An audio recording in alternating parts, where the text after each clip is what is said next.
So hey everybody, I'm Rodney with Hanging with the Harrises. Cecilia's not here today. She's gone off to play tennis. If you follow along with us, you may not have seen any camping videos lately because, to be honest, we've not camped a lot lately. Last fall, we went on a couple of cruises late in the fall, and our house has not been renting quite as much on Airbnb, so we've been home a lot more. We have had a couple of short camping trips over Halloween and one early December when we went to Callaway Gardens.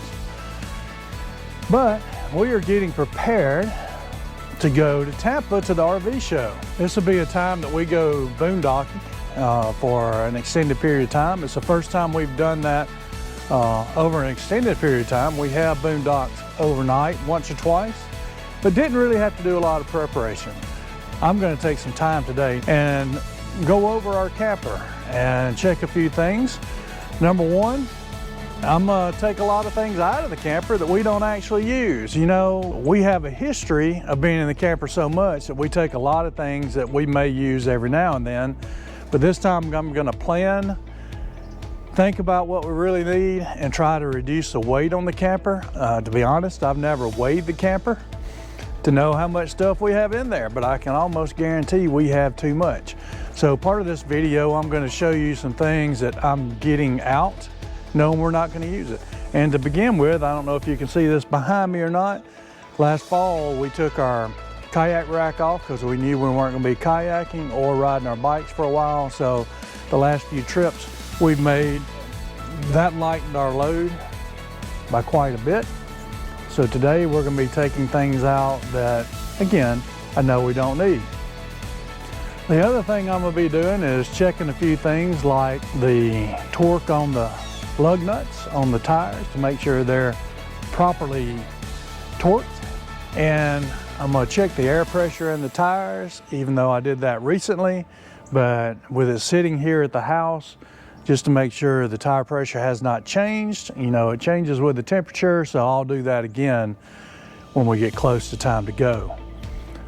But again, my primary goal today is to lighten the load on the camper because we're going to be driving about 8 hours in one day. And I just want to make sure that we're not taking anything that we don't need to take. So let's get started doing that. Before we get started though, if you know of anything that would be good to do on a camper when you're planning on boondocking several days, we do not have solar power, so we will be taking a generator with us. If you know anything specifically, I have one question about the holding tank, the freshwater holding tank. I don't know where I can fill that up close to Tampa, so my plan is to fill it up at home. I know that's extra weight for the trip, so if you have any suggestions on how to fill that up closer, give me a shout out, let me know. Again, I've already mentioned that we took our kayak rack off a few months ago when we knew we weren't going to be kayaking or riding our bikes.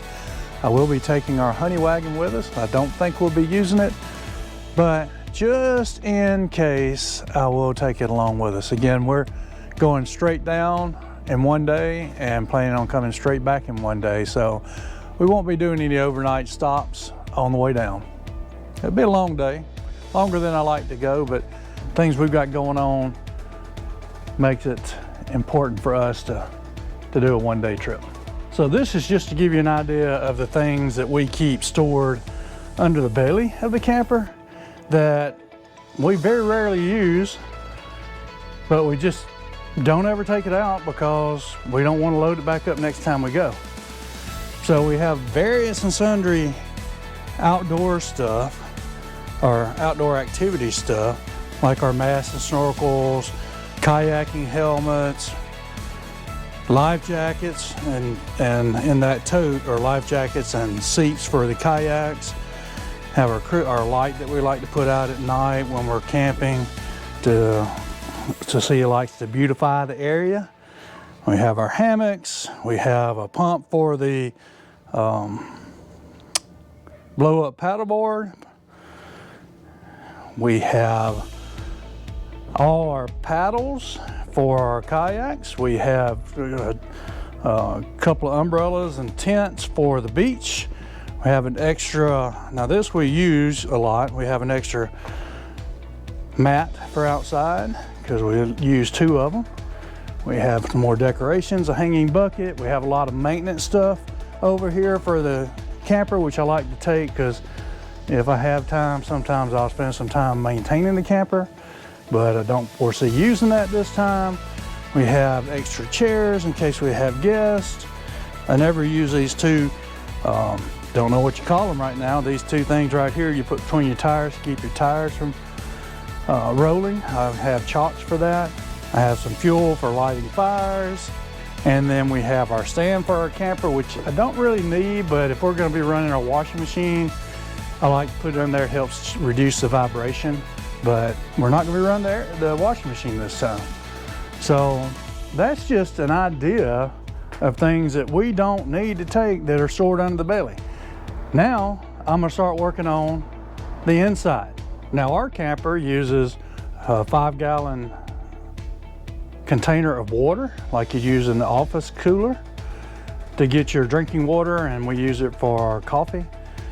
We typically have 2 of these so that we can swap it out when it goes empty, but we're only going to be gone a few days. Don't foresee using it all, so we're going to leave the spare at home and reduce that weight. Now this is just to give you an idea of what we had inside that we don't normally use and we could probably plan ahead to take or leave behind. It's just a matter of convenience to leave it in the camper. But we use our Instapot every now and then, but I don't see any need to use it while we're in Tampa. There's a river raft that we are definitely not going to be using there.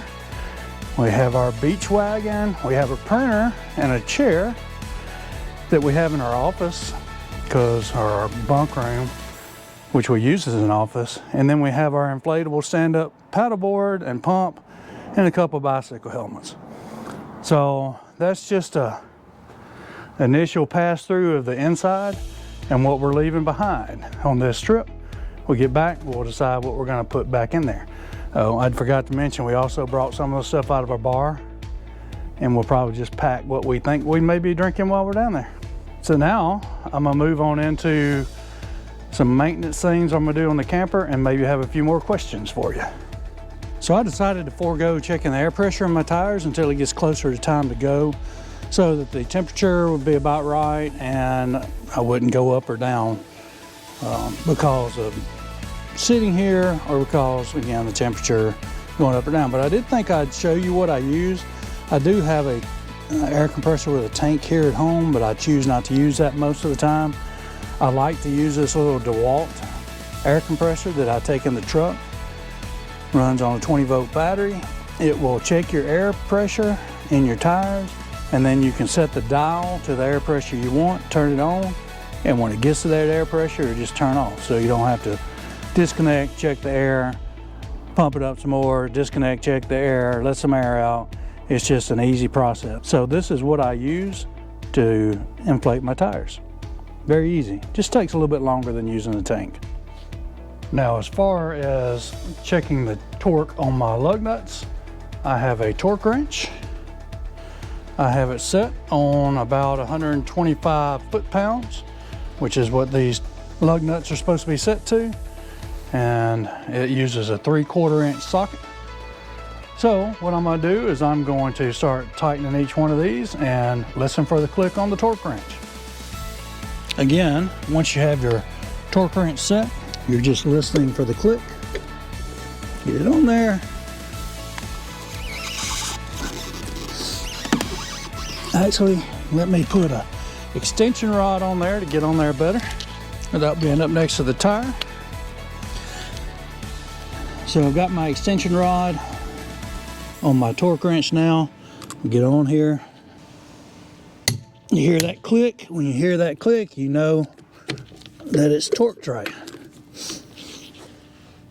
I'm gonna do that on all my lug nuts all the way around, and that'll be it.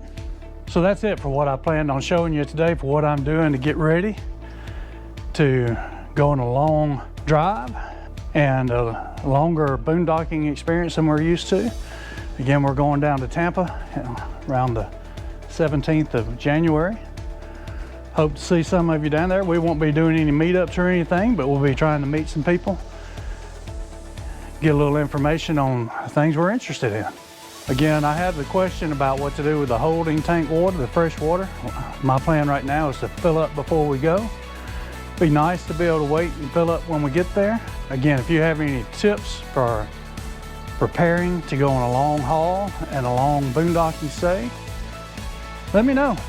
Be interesting to hear before we head out, if there's things I can take care of.